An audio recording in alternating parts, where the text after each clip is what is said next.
Doctor Hema Reddy, gynaecologist, అవని women's hospital, Kompally. ఈరోజు blighted ohm అంటే ఏంటి, బ్లైటెడ్ ఓమ్ ఎప్పటి వరకు మనం డయాగ్నోసిస్ చేసుకోవచ్చు, జెస్టేషనల్ సాక్ ఫామ్ అయిన తర్వాత బేబీ ఎన్ని రోజుల తర్వాత ఫామ్ అవుతుంది, ఇవన్నీ ఒకసారి నేను ఎక్స్ప్లెయిన్ చేస్తాను. ప్రెగ్నెన్సీ పాజిటివ్ వచ్చిన తర్వాత ఏంటంటే మనకి ఇక్కడ యుట్రస్, దీన్ని ఎండోమెట్రియం అంటారు. ఎండోమెట్రియం లోపల మనకి ఈ బ్లాక్గా కనిపించేదంటే జెస్టేషనల్ సాక్ అంటారు. ఈ జెస్టేషనల్ సాక్ ఏమవుతుందంటే ప్రెగ్నెన్సీ పాజిటివ్ వచ్చిన తర్వాత అంటే 4 వీక్స్ తర్వాత 5 లేదా 6 డేస్ తర్వాత మనకి ఈ జెస్టేషనల్ సాక్ చిన్నగా రావడం ప్రారంభమవుతుంది. జెస్టేషనల్ సాక్ వచ్చిన తర్వాత మనకి యోక్ సాక్ రావడానికి 7 to 8 డేస్ టైం పడుతుంది. అంటే ఒకవేళ జెస్టేషనల్ సాక్ వచ్చిన తర్వాత కూడా మనకి యోక్ సాక్ 1 వీక్ 10 డేస్ తర్వాత కూడా కనిపించినప్పుడు మనము బ్లైటెడ్ ఓమ్ అని చెప్పేసి మనం సస్పెక్ట్ చేయొచ్చు. అంటే మనకి బ్లైటెడ్ ఓమ్ అంటే యానెంబ్రియానిక్ గర్భం అని కూడా అంటారు కదా. దీనికి మెయిన్ కారణాలు ఏంటంటే క్రోమోజోమల్లో ఏమైనా లోపాలు ఉన్నప్పుడు, కొన్నిసార్లు పిండం అభివృద్ధి చెందడానికి అవసరమైన జన్యు పదార్థాల లోపల సరిగా లేకపోవడంతో ఈ బ్లైటెడ్ ఓమ్ రావచ్చు. లేదంటే స్పర్మ్ లేదా ఎగ్ లోపల ఏమన్నా లోపాలు ఉన్నప్పుడు కానీ, లేదంటే ఏదన్నా మదర్ది ఏజ్ మోర్ దెన్ 35 నుంచి 40 ఇయర్స్ ఉన్నప్పుడు కూడా క్రోమోజోమల్ లోపల లోపాలతోటి ఉంటే అప్పుడు కూడా బ్లైటెడ్ ఓమ్ రావచ్చు. అంటే పిండం అభివృద్ధి చెందకపోవచ్చు.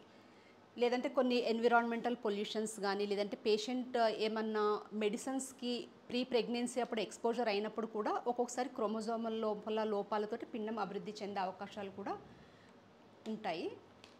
బ్లైటెడ్ ఓమ్ని ఎప్పుడు డయాగ్నోసిస్ చేస్తామంటే మనకి స్కానింగ్కి పేషెంట్ వచ్చినప్పుడు, స్కానింగ్ లోపల మనకి ఏమీ కనిపించినప్పుడు, ఫీటల్ పోల్ ఏం లేనప్పుడు కూడా మనము ఈ బ్లైటెడ్ ఓమ్ అని చెప్పేసి డయాగ్నోసిస్ చేస్తాము.